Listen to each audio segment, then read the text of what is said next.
24/7. You're listening to the hottest internet station.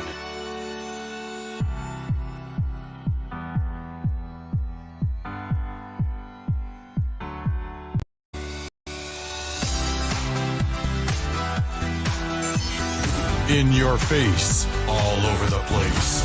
We're online 24/7. 24/7. You're listening to the hottest internet station.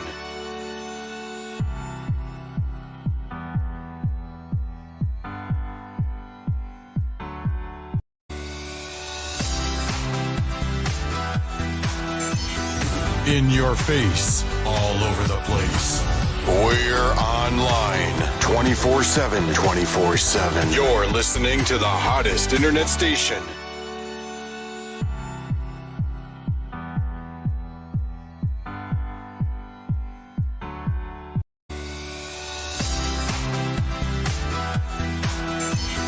In your face, all over the place.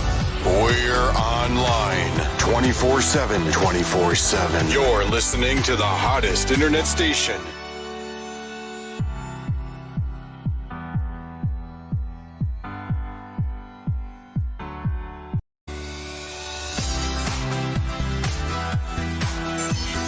In your face, all over the place. We're online 24/7. 24/7. You're listening to the hottest internet station.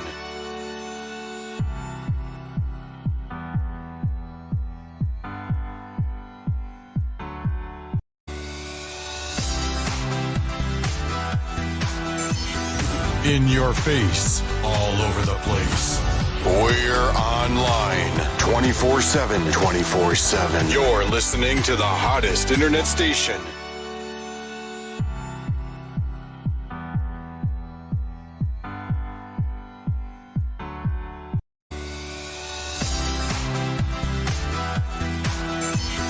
In your face, all over the place. We're online 24/7. 24/7. You're listening to the hottest internet station.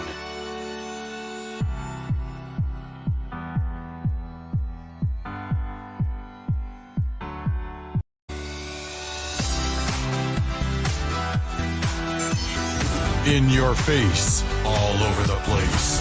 We're online 24/7. 24/7. You're listening to the hottest internet station.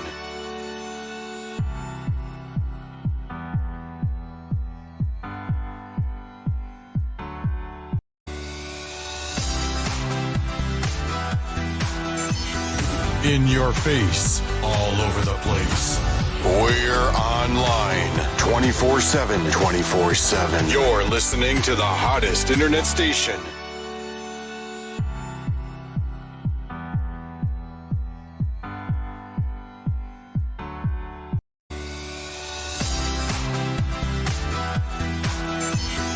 In your face, all over the place.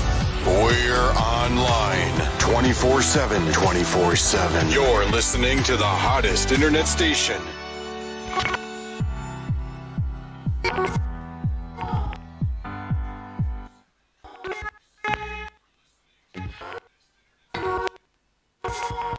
It's the 22nd day of the second month of the year 2023. And as we fluoresce in the tinted lights of the moon's reflection this evening, we say a very boisterous and resounding good evening from the premises of Uhasbase TV.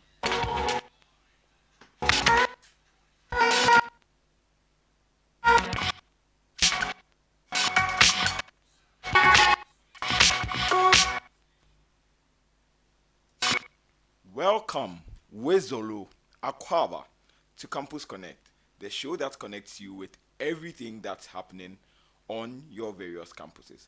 I'm your host, Vitzman Nizel Johnson, and together with me are my amazing co-hosts, Sandra and Enoch. And today we bring you an exciting lineup. So join the campus train as we cruise our way through an exciting and yet educative hour.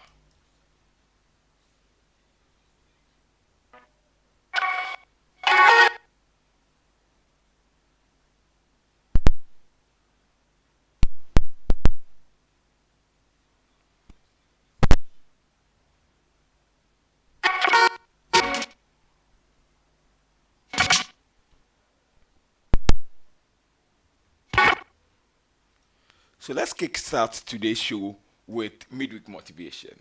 You know, as humans, sometimes we feel shackled by circumstances. When we get to the crossroads, we feel like giving up.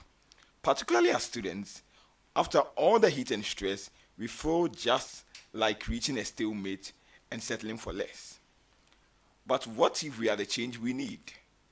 What if we are the external force that we much desire to boost our self esteem?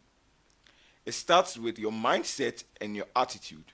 Whenever you are feeling down, think about how you can think differently. Even asking someone else how they get over these humps can help. Undeniably, some weeks are tougher than others.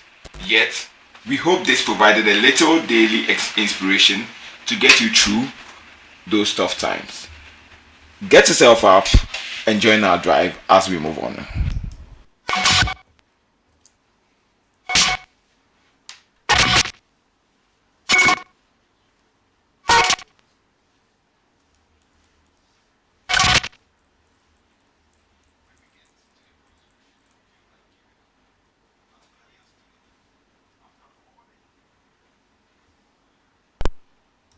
Moving on to the very first segment of today's show, we have campus events, and here we'll bring you all the details about upcoming events on campus, from concerts to sports games and everything that happens on campus. We'll let you know what's happening so that you can also get involved. And so we are starting with the freshest Aquaba Bars by associations. So the Medical Students Association started theirs together with the pharmacy school, where they had it as separate campuses, and the upcoming ones are NAMSA and the medical biology students coming together to have an Anakaba bash. And what do we think about that? Anyways, so Sandra. NAMSA and Gambia. Yes. It's going to be. It's going to be fire. Like, that event is going to be very, very, very, very. I don't know how to.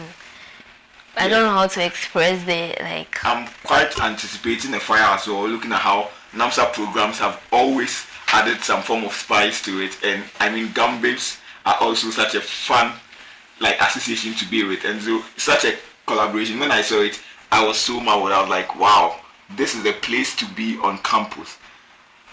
So, what do you think about this as well, Enoch? You see, the semester hasn't, we haven't gone far into the semester, but the stress, as you know, in US has been overwhelming. We are all tired, and I think having a break with something like an Aquaba Bash is a very nice experience. And we did ours last week, and it was a really, really beautiful place to be. Alright, what association? MSC. Alright. Yeah. So I think I was at the MSc Aquaba Bash, and I must say it was very impressive. Yes, so I hope everything goes well for NAMSA and Gambians, right? Yeah, Gambia. Yeah, sure. So you on campus, make sure you make a date with NAMSA and Gambians and go and enjoy, because I promise you so much fun anyway. So on to our next segment on campus news. We'll start off with the latest updates and news from the campus. We'll cover everything from upcoming events to new developments on campus. And this is where we are going to discuss how US introduces hospital cards for students and staff. It's also this segment that we are going to have discussions about UHAS matriculation, which happens simultaneously with two events happening on both the Hohoi and the whole campus. Also, we'll discuss shortage of lecture halls and rooms on campuses. Also, the exorbitant and high cost of living among students. And then we'll crown it all with the bad weather conditions currently in the oxygen city of Ghana.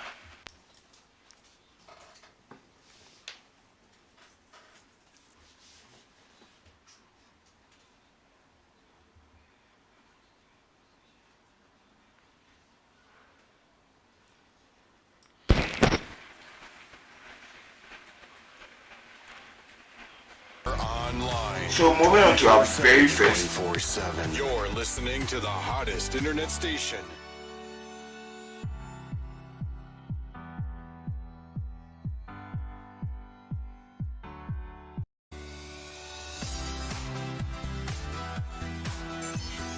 In your face, all over the place. We're online 24/7. 24/7. You're listening to the hottest internet station.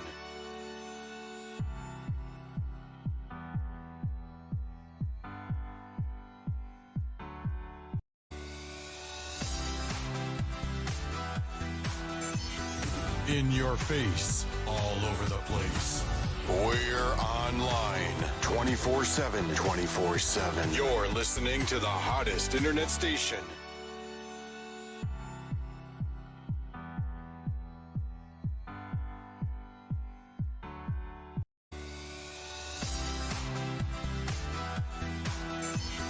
In your face, all over the place.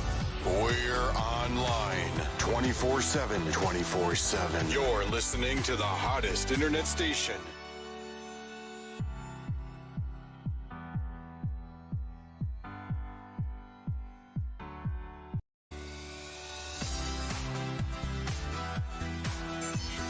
In your face, all over the place.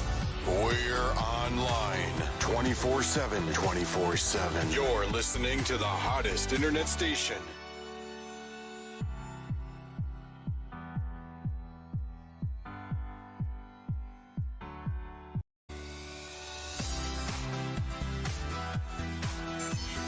In your face, all over the place. We're online 24/7. 24/7. You're listening to the hottest internet station.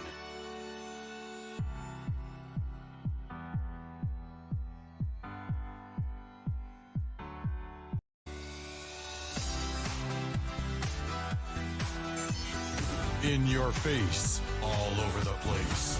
We're online 24/7. 24/7. You're listening to the hottest internet station.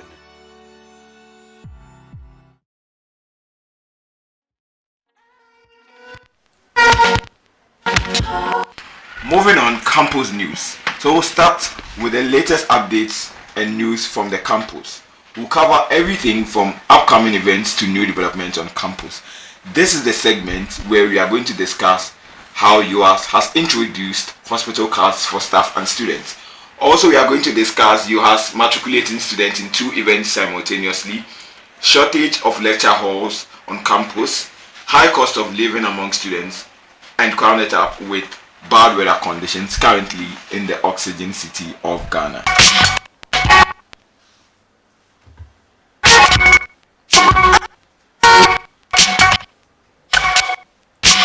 On to our very first headline. So UAS introduces hospital cards for staff and students, and I guess you've seen most of the hospital staff going around encouraging students to register. You've not seen them. Okay, so particularly I think I met one person on the permanent campus telling us that the card goes for 10 cities and we should register, but particularly I didn't get some form of clarity on what the card is supposed to be used for. So that's the reason for the discussion, right? So what do we think the card is supposed to be used for? Why do we think the card was even implemented in the first place? Maybe to give UHA students maybe like when the students and staff go to the hospital, it means they will be attended to first or something like that. Alright, so a form of a preferential treatment, right? Yeah, something like that. Alright, so that becomes a major problem in our discussion. Do you think the students deserve a preferential treatment, or the hospital particularly owes the students a form of preferential treatment? Or do you think even if management went to broker a deal with the hospital, do you think it's a step in the right direction? Is it necessary?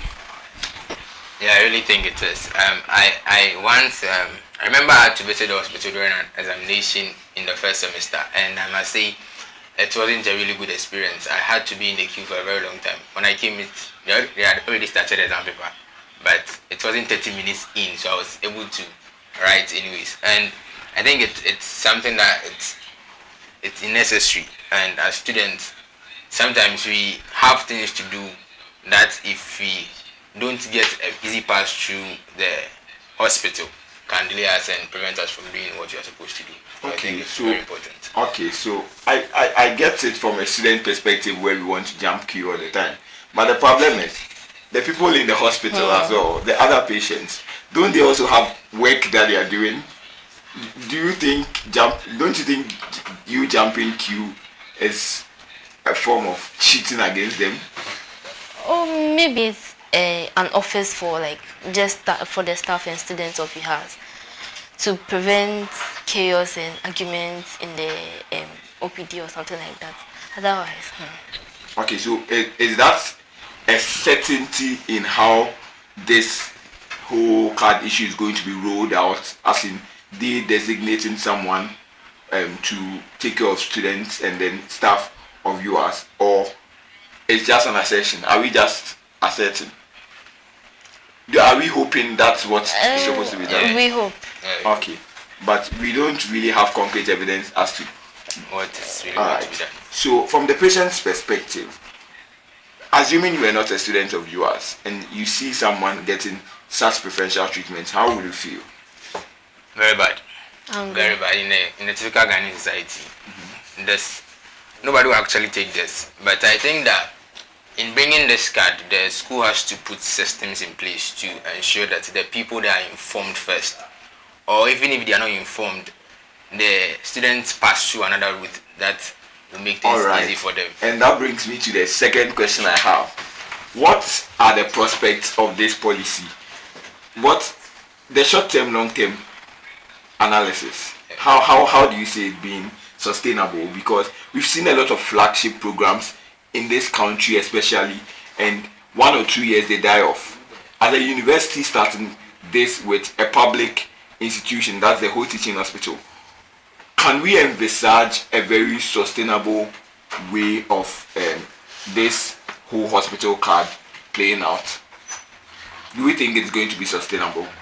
If so, how? I really don't think it will be sustainable. I think it will just come and go to be transitory. Because as you have said, there are programs that have come and have left. And looking at it, it takes a lot of work. First, you have to first know how to identify the students. That will be the first thing. And two, the students have to know the procedure they are supposed to pass through. Maybe let's say there's an office for students, but the students themselves don't know what the office actually is. They will go and be in the line and try to jump, and things will actually not go as planned. So there's a lot to this whole thing, and I think if they want to make this thing a long-term something, then they should educate the students and put in more work to make it I personally believe this was a rush, and the reason why I'm saying so is because owing to all the loopholes that you point, we do not know for a fact if all those things have been done. But as a student, I haven't been privy to all those things that you've mentioned, which means that in terms of policy setup to ensure that this works, these things have not been done. And so if the foundation is bad, I personally believe there is no prospect to this. Because first of all, what's the motivation of students to go and even pay that 10 cedis to get a card?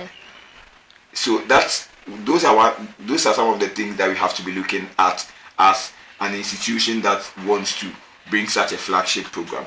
The second thing I want us to discuss is about the cost, right? 10 cedis, we all know 10 cedis in this economy is more like coins, right? Because it's not even up to $1, right? Yeah, but the problem is, don't we pay a section of our school fees for health? Why do students have to pay an extra 10 cedis to get the card? It's that money in the school fees for health not enough? Because clearly we do not receive any extra health treatment in the school. So what are we paying? That component in the school fees, what are we paying it for? I think this is a question for the Administration. management. Yes, but maybe we could find prospective reasons as to why management is letting everyone pay the 10 cedis for the card. Maybe we are receiving extra health as students that I have not received. So we're on the same page, right? Yeah. Okay. So at the top of the discussion, we realized that even though it sounds like a flashy policy and one that has much more prospects in terms of benefits, we believe the policy setup is one that is shaky and everyone that's listening to us from management, we hope we get their responses to the answers.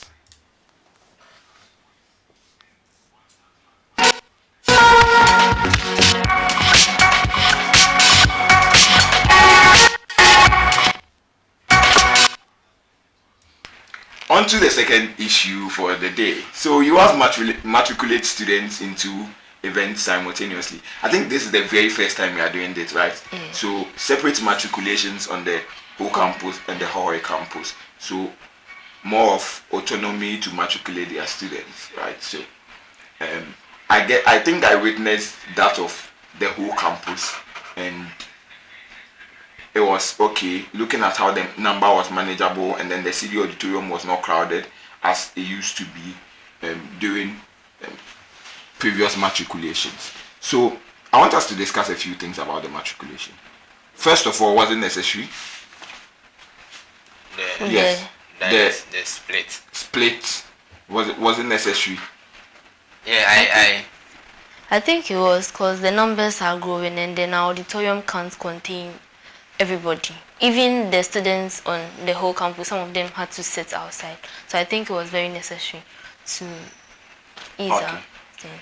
For me, I have 2 points of views. One is the good part that we divide, we grow. The school has now splitted its matriculation. Now it has to procure more equipment to help the Hawaii campus. But I think that there are people who came to UHAS and are in Hawaii. They never get the chance to come here until its matriculation, and they not having the chance to come here at the very beginning will make them wonder if they are really in your house. Exactly my point, because it's a really big issue. Because someone wants to come and see the auditorium at least before graduation, and they are being denied the opportunity. But I think in terms of trade-off, I personally believe it's better, because looking at the cost from Hawaii to who transporting first-year students, and I heard the numbers have enormously grown, which means that the cost the university is going to incur is going to be large. This is a university that presumably has cut off a lot of the school fees for us, presumably, and so let's say they are running on a tight budget. So I think it's the right direction in terms of cutting costs, but the problem is, once again, is it going to be sustainable? I think it is. I think it is. Going to be. How is it going to be sustainable? Because I feel if we are having separate matriculations, and the kind of footage, the kind of organization you get on one campus is disproportionately different from what you get on another campus, there will be questions. Allegations will start coming up. Why is whole campus's matriculation so nicer than ours? You get? So what do you think are the right directions that we can move to mitigate some of these things that might come on later? Okay, since this is the first time, I think that the people the people on our campus are always complaining about how they are treated unfairly and all those stuff. Yes. And I think that being the first time, there's surely going to be a bit of more attention to hold on Hawaii. But I think going forward, as I was saying, more things will be put in place, procurement of equipment and all those things. So going forward, if only it's going to be sustainable, then I think Hawaii to benefit or will have a very good share. Alright. Do you also think that the idea of starting a matriculation, an autonomous matriculation for the Hawaii campus, is going to cause a ripple effect, or let's say a domino effect, where they'll start doing a lot of their events autonomously? If that is so, and we prospect that to be true, does it mean that we are going to get to a point where the school becomes autonomous as Fred Newton Binker School of Public Health, and there's going to be some form of rift between the school and then the larger UR school that is mostly concentrated in Ho?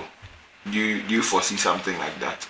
I think that can happen at a point in time. It can happen at a point in time. I think the last time we were talking to the VC, and she mentioned something about in other schools they they organize matriculation separately for different schools. Let's say MSA will do its own matriculation and all this stuff. And I think going forward, probably as we are growing, this thing will actually happen at a point in time. Yeah, so I think I've heard that before. But the peculiar problem and the nuance with those schools and UAS is that already UAS, we are facing a lot of tension between the whole campus and the whole campus. With those other schools like KNUST, Legon, even though they do those inter-colleges, they are all mostly situated around the same campus, right? And there's no rift.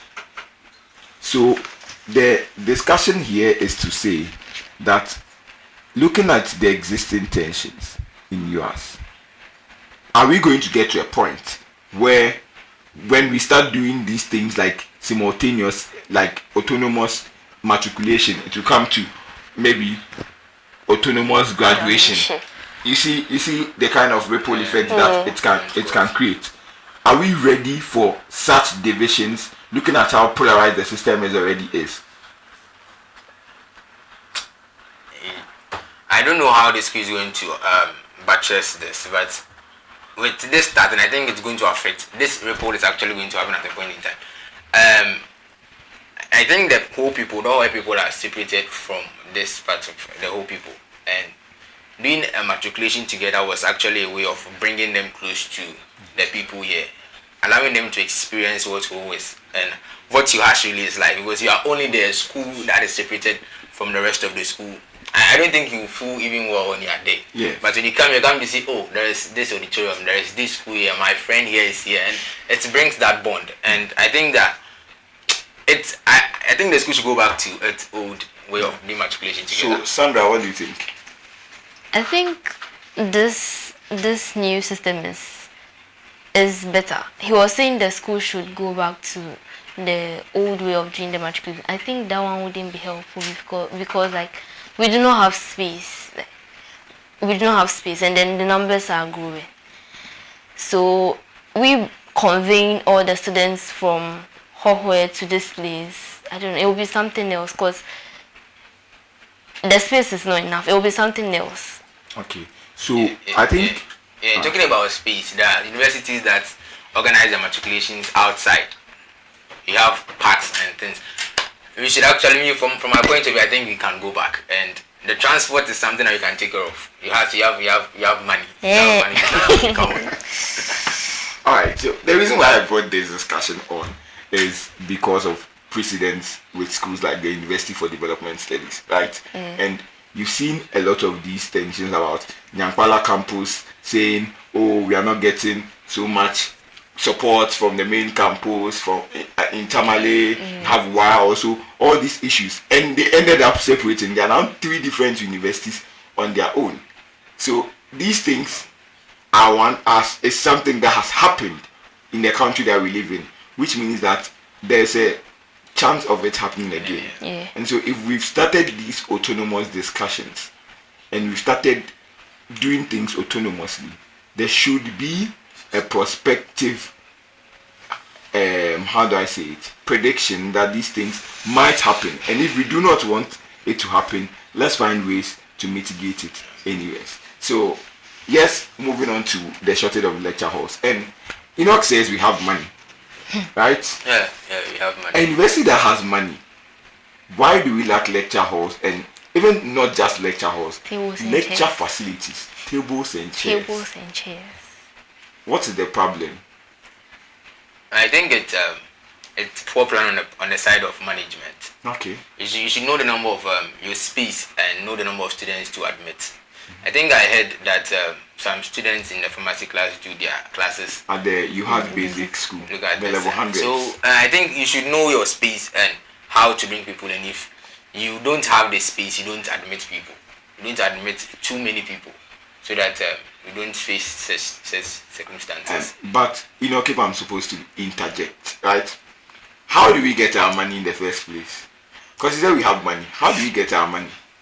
Oh, we have money. How do we get our money? School fees, come on. Yes, from the school fees. Yeah, from the school so you are saying we should cut off admission. It means that you are not going to get much more school fees and you are not going to get money. It means both ways. The students that will be left here will still suffer, even though they get lecture halls and classrooms and everything. We will not get money to do a lot of things. So I think we have to look at the trade-off that management is making. And for me, I personally think even the most established universities like KNUST and Legon are still fighting in terms of shortage of lecture halls on campus. That is not to say that it's the right thing for it to be done, right? I'm just saying that we have to find a proper way to schedule timetables so that we know smaller classes can occupy this classroom, bigger classes can occupy this auditorium, right? So that we are able to structure the timetable in such a way to accommodate these people. Now, even if there are challenges, it's only one or two challenges. I think the problem is the structuring of the timetable, right? Because sometimes you get the auditorium being empty, there's no class. Sometimes too, you get 2 or 3 classes trying to compete for the auditorium. So what is the problem? I think it's boiled down to poor management or poor structure. Because I remember very well that in level 100 we were going to PEM site, and you go to a particular class and they have a very big lecture. I think it's 2-in-1. That 2-in-1 lecture, or they have a very big, and they've taken just a part of it. And we are in a class and we are full and we are struggling, and people are sitting at the back and can't even hear. And the thing was, it was a combined class between PE and medicine. And it was a really bad experience. If you don't come in and go and sit at the back, well, you didn't hear anything at all. Exactly. So the structuring of the timetable. So Sandra, aside the structuring of the timetable, what other plausible solutions do you think we can use to curb the shortage of lecture rooms on campus? Aside, well, the obvious one, management investing so much money into these things. I think it still boils down to like the timetable, and then they have to know the sizes of the classrooms so that they could designate like larger classes to larger classes. All right. So I think during the matriculation, the vice chancellor urged that the soon to be finished Sonam would be ready to accommodate most of these challenges. And so we are optimistic that the Chinese government, if Xi Jinping can hear me, we are optimistic he comes to finish our lecture earlier so we can continue. So let's move on to the high cost of living among students, right?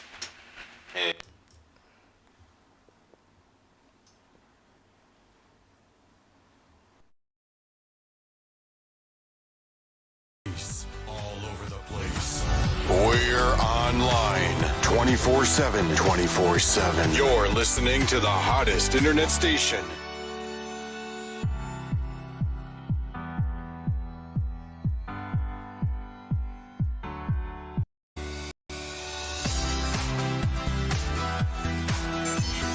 In your face, all over the place. We're online 24/7, 24/7. You're listening to the hottest internet station.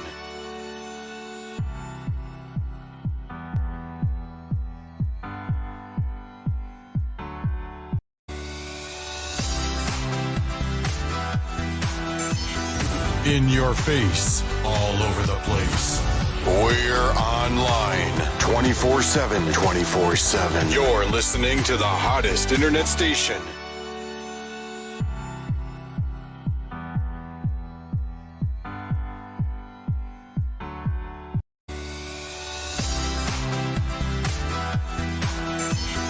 In your face, all over the place. We're online 24/7, 24/7. You're listening to the hottest internet station.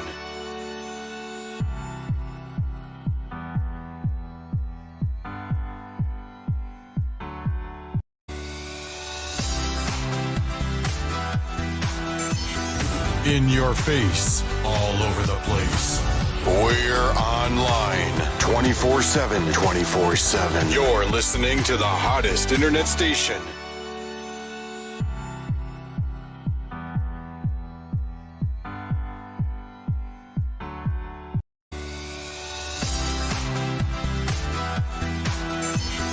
In your face, all over the place. We're online 24/7. 24/7. You're listening to the hottest internet station.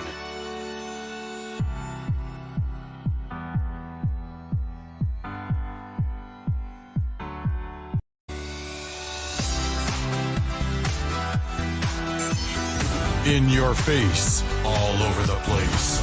We're online 24/7. 24/7. You're listening to the hottest internet station.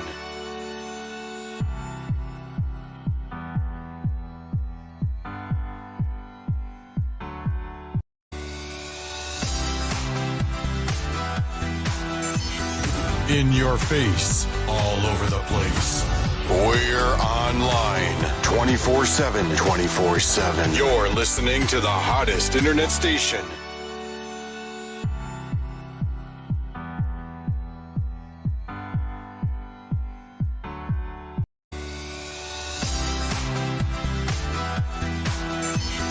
In your face, all over the place.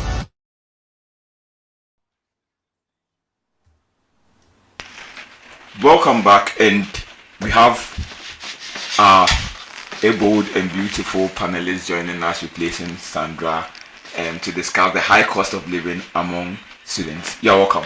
Thank you. All right. So, high cost of living among students. Once again, Enoch says the school has money, but students are bleeding. The economy is in shambles, as we all know. But as our parents factoring that into our pockets, how are things going? How are students coping? Okay, actually, even though things are expensive now, parents don't see that to be, and they still give us the normal amount they used to give us, because actually their pays and salaries have not been increased. So Okay. it's actually not their fault in that. So it's the economy we find ourselves in. So how are students coping? What's the coping mechanism for students? Since the things are not that easier to come by. Okay, I think right now it's 001 or 100 or 101. Please, can you explain it to us? Is that a formation or what? You don't eat 3 square meal in a day. Now and that's the new norm. You don't eat. You eat one. If you eat in the morning, it cuts into the afternoon, and then you find something to eat in the evening. But isn't that bad for our health as health students? Yeah, it is, but then what can we do? I remember last semester, I used to have this abdominal pains. I had to go to whole teaching hospital. When I went, after assessment, they were like I'm getting peptic ulcer disease. Wow. Then the doctor was like, I have to start eating very well, like 3 times a day. And then when I got out from the hospital, I called my dad and I told him that the doctor said I'm getting peptic ulcer disease. And he was like, why haven't I been eating? I was like, if I say I'm to eat 3 times a day, I'll be calling him virtually like every 2 days. Because then he was like, it's okay, I should manage what I have. So it's actually the economy we find ourselves in, and then we can't do anything about it. Just have to, just like what Enoch was saying, maybe you just manage. If you know that like you go for lectures, you can start eating like maybe 10:30. It will take you to like maybe 3, but it's like 4 you eat. Something like that. That's 011. Yeah. Alright, so I think let's broaden the discussion about high cost of living among students to encompass things like transportation and a whole lot of things. I think students' expenditure go beyond just food. So let's do transportation. Particularly students that go to PEM site. Yeah. With the increased Ayalolo fares from 2 cities to 3 cities. How are they coping? I just can't. I don't even know how to talk about this. I actually got to hear about this during the vacation when the Sandwich people were here.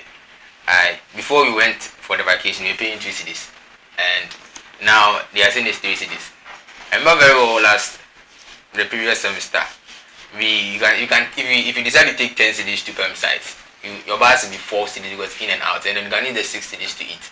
But now you have to use 6 cities for car, and the 4 cities there, people still don't share food.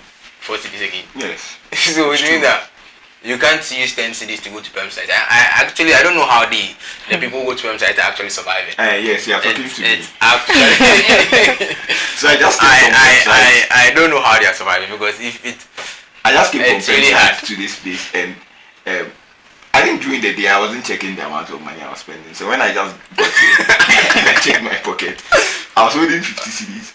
Can you believe I'm left with 22 CDs? So just a day, look at the amount of money I've spent. 28 CDs. Just eating. You have not eaten in the evening too. No, I've not eaten in the evening. Just the morning and the afternoon. Get my transport. 28 CDs. So pharmacy students are bleeding. Nursing students are bleeding because I've been seeing them at perm sites. In fact, everyone is bleeding in this school, and it's a really alarming issue, because I think and yes, we have to discuss the SRC in this matter.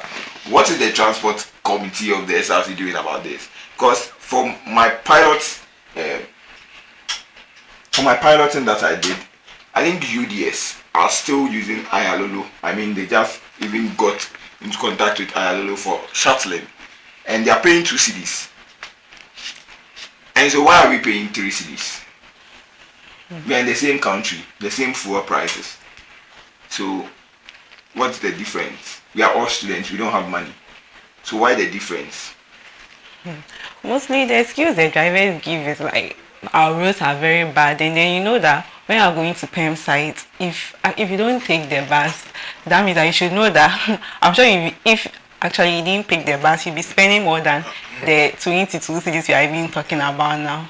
And I feel like I'm sure that Ayalolo has something with the SRC, right? Some connection with the SRC. I feel the SRC is supposed to like come into an agreement or negotiate with them so that they would at least bring it down, because 3 CDs is too much, even though we know that the normal keke would not take 3 CDs. We are students, and then this is something that this a bus that can go to perm sites like more than 10 times and more than 10 times a day, and they are going to make a lot of money, so at least they should consider the students. Okay, so what do you think? Considering how uncomfortable we are packed in the bus, I think considering that the SRC should find a way to negotiate with the people. Yes. Because we are actually feeling uncomfortable already. We don't get a value for our money. We get it, and paying 3 CDs it's too much. Like in these times, it's actually too much. All right. So if I get both of you right, the transport system, which is Ayalolo, they are being opportunistic, right? Yeah. So because I kind of agree with her when she says our roads are not all that good, but UDS also equally has bad roads. So that cannot be a discussion. Yeah. That cannot be the reason why we are paying 3 cities. Do you think it's as a result of bad negotiations on the side of the SRC? Because it was 3 cities. We just came to school, it was 3 cities. No communique was released to explain why it is 3 cities. And because we have no other option, we have to oblige to it. That doesn't mean that we cannot change it. Because even when the fuel prices dropped, the cost of their services never dropped. Yeah. So why? Okay, I feel like, you see, our elections didn't really start early and stuff, so the current SRC didn't start working early. So I'm sure maybe their mind has not been drawn to that, and then even those students complain about those things, like it doesn't really come out. So maybe this could be a platform for them to hear this and then maybe take it up from there. Alright. So His Excellency Roger Mascot Lutrot and your co-executives, the students are bleeding, and the 3 cities is too much for us. Yeah. Please do something about it. We've called you, and do something urgently.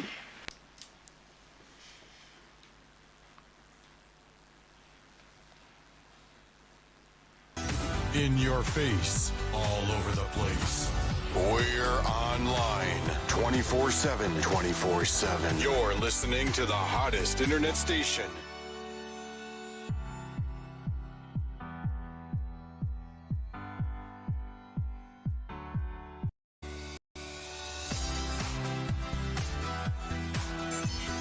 In your face, all over the place.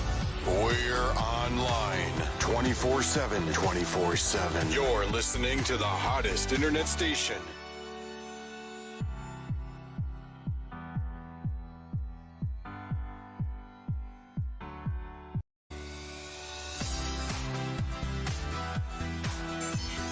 In your face, all over the place.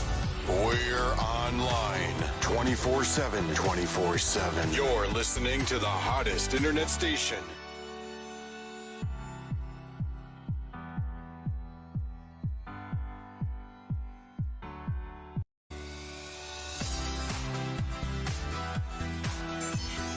In your face, all over the place. We're online 24/7, 24/7. You're listening to the hottest internet station.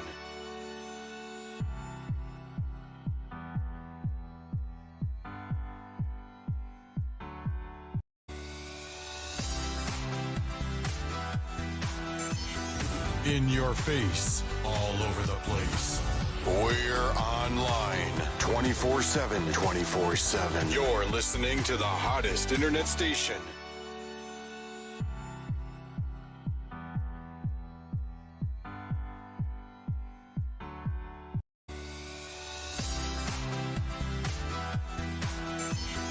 In your face, all over the place. We're online 24/7, 24/7. You're listening to the hottest internet station.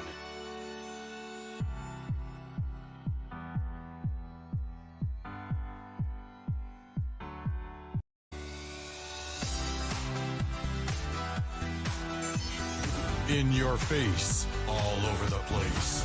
We're online 24/7, 24/7. You're listening to the hottest internet station.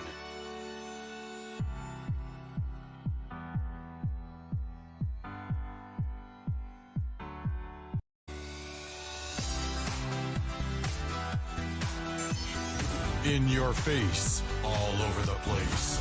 We're online 24/7, 24/7. You're listening to the hottest internet station.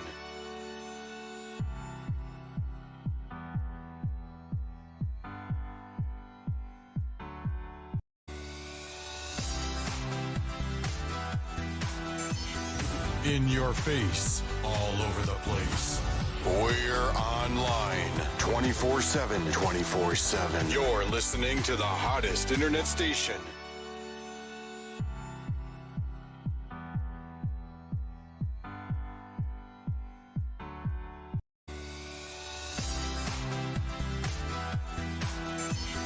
In your face, all over the place. We're online 24/7, 24/7. You're listening to the hottest internet station.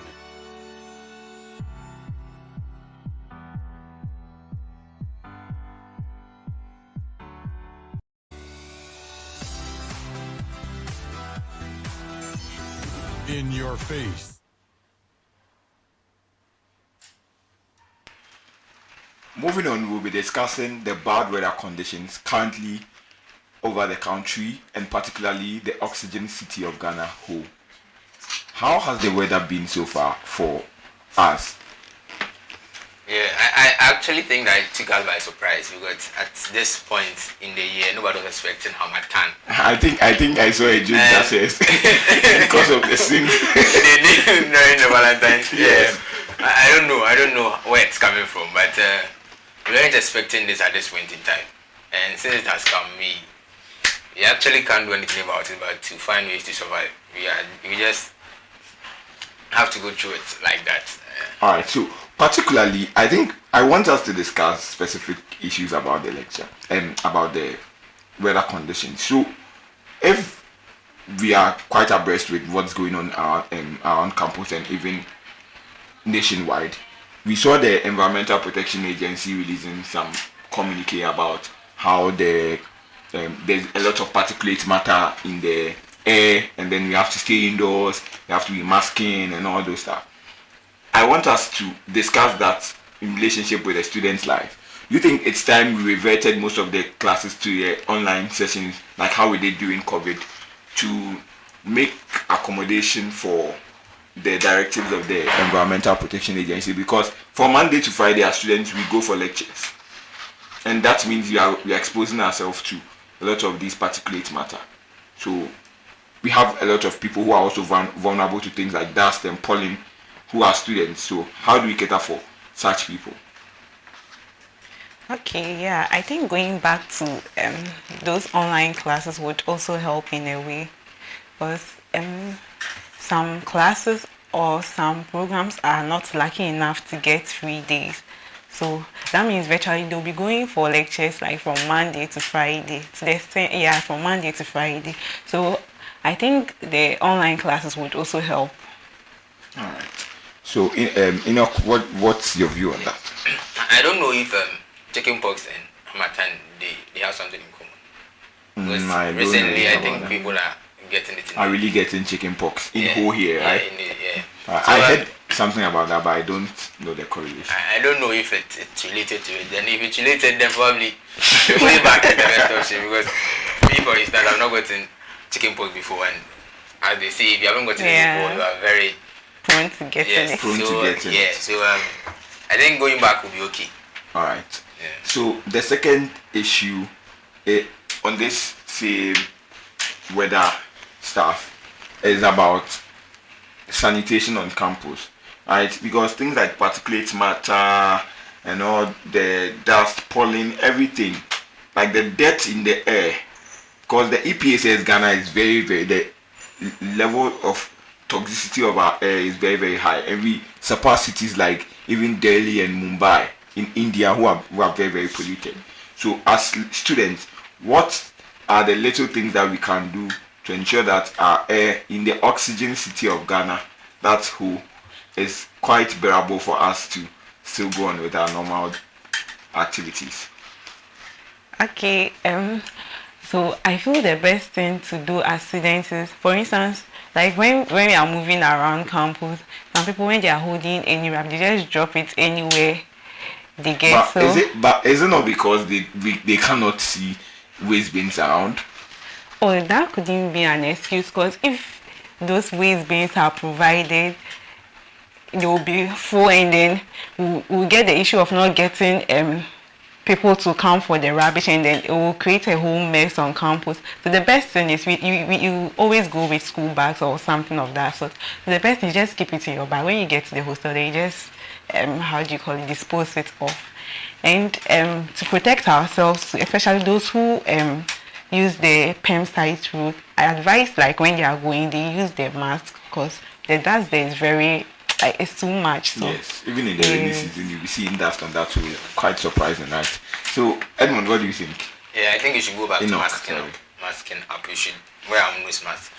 And the thing is, I haven't heard about the EP, whatever. All right. I'm not talking about right I think I'll share that with you. Yeah, I think I've actually not heard about it. So I'm living the normal life. So yeah, I think a lot of people are like me who haven't heard about this whole thing, and I think it's very informative that you are telling us all today that EP has said this thing, and I think, as I was saying earlier, we should go back to masking up. I think that's the best thing you can do right now. yeah. So masking up, and yes, get your mask plugs, and let's move on to a safer world. So we'll end the segment on campus news, and we'll come back with Students Live and Campus Sports shortly. 24/7. You're listening to the hottest internet station.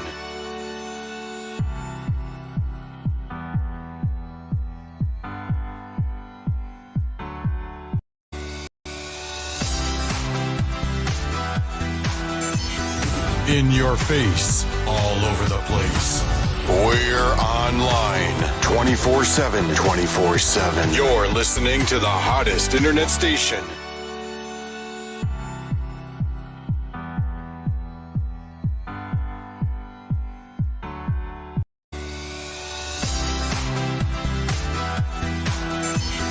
In your face, all over the place. We're online 24/7. 24/7. You're listening to the hottest internet station.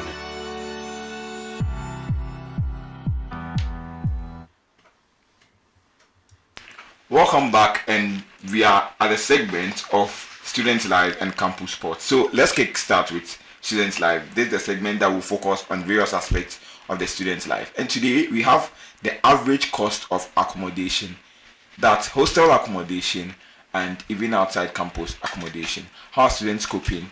What are the mechanisms that have been put in place to ensure that students get a safer accommodation? Enoch. Yeah, and okay, talking about accommodation, there are people like myself, you got a chance to be at David. Okay. And we're paying around 2,800, which I believe is too much for David. Why? It's too much for David. Because looking at how the place is like, how it's not that bad. I think we are getting used to it, but looking at how David is, the cost is actually too much. Okay. And I think going forward. What was the initial cost for David? I think it was 1,900. Okay, so from 1,900 to 2,800, that's about 900 cedis extra. It's actually very too much. That's about 50%. Yeah. And looking at this economy and such an increase in hostel fees, actually, I think going forward, the SRC should find a way to protect students from these huge increases. All right. Perpetual. Yeah, the average cost of accommodation is very bad. I think now it looks like the average cost of accommodation in Ho for students is like 3,000. If you actually want to get a nice place and a better place, it's 3,000. And US is at least giving us a best option of 2,800. So, yeah, it's bad. 2,800 is so bad. So particularly with off-campus accommodation, what do you think, not just SRC, but the student management in general, what mechanism do you think can be put in place to at least find a way to control the exorbitant fees who landlords and landladies are charging? Okay, so maybe the SRC could write to say the rent control something. Okay. To maybe. Do we have a rent control in who? Yes. Okay. I heard we have. Or if you don't have, you can contact the chief. I think to go after it. Yeah. You can talk to him about. I think he has. Maybe he will find a way to help the students. All right. Yeah. So lobbying, communication to reduce accommodation. That's fine. So let's move on to campus sports, right? This is where we are literally going to wrap up the show. So campus sports, there are a lot of recruitments going on in terms of people being recruited into the various disciplines, volleyball, all those stuff, right? And there's a particular recruitment that's going on, the Gusa Cross Country Games for 2022. We know what cross country is, right? Yeah. Form of like a marathon, blah blah blah. I don't run, so I don't know. Yeah. So, are there perspectives for you as looking at how we hosted the Gusa Cross Country? I think somewhere last year, and let's say we did well. They said we were what? Was it 7th or 8th? Yes. So, do you think much more should be put into the recruitment? Do you see any perspective for us as a specialized school? What do you think can be done to make the recruitment better, to get the best of people? And not just recruitment.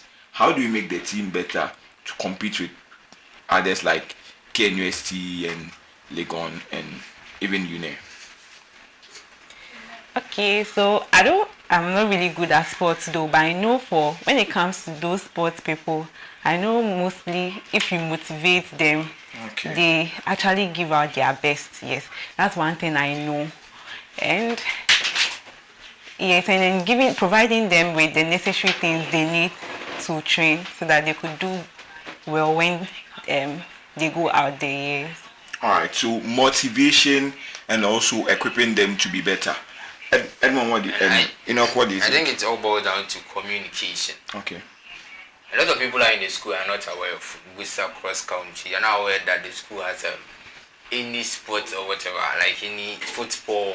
But if you happen to be at that, you see them training. I think recently you see them training most often. And I think the students have to be exposed to these things because someone came here to learn. The person didn't know that you has any sports. Yes, on someone came here to learn.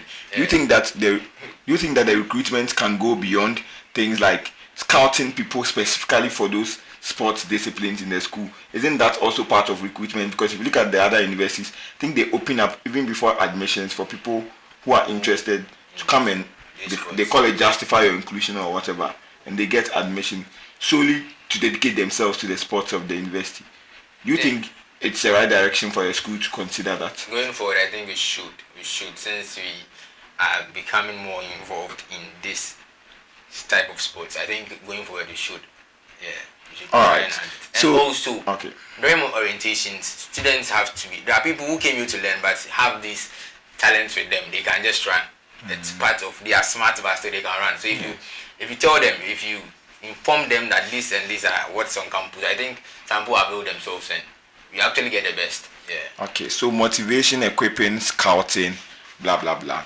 And you yourself, as a UR student, find an extracurricular activity, find a sport, and engage yourselves in. We have cross country, volleyball, debate. The SRC has built a whole lot of courts and infrastructure for you to use for basketball and co. So find yourself something and do, and you should be a holistic person before you leave URs. All too soon, we've come to today's session of Campus Connect. We hope we've connected to you well. We hope we've brought you every single bit of everything that's happening on campus.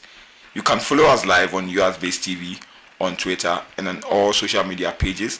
You can stream us live on YouTube, and don't forget to also subscribe. Thank you very much. Have a nice evening.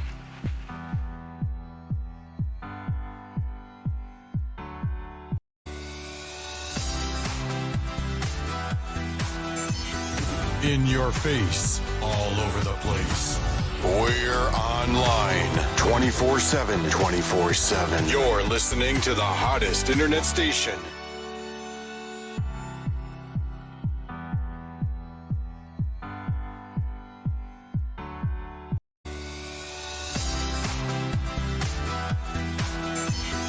In your face, all over the place.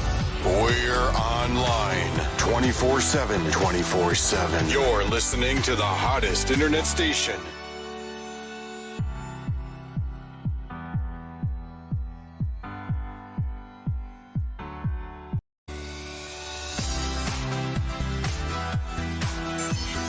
In your face.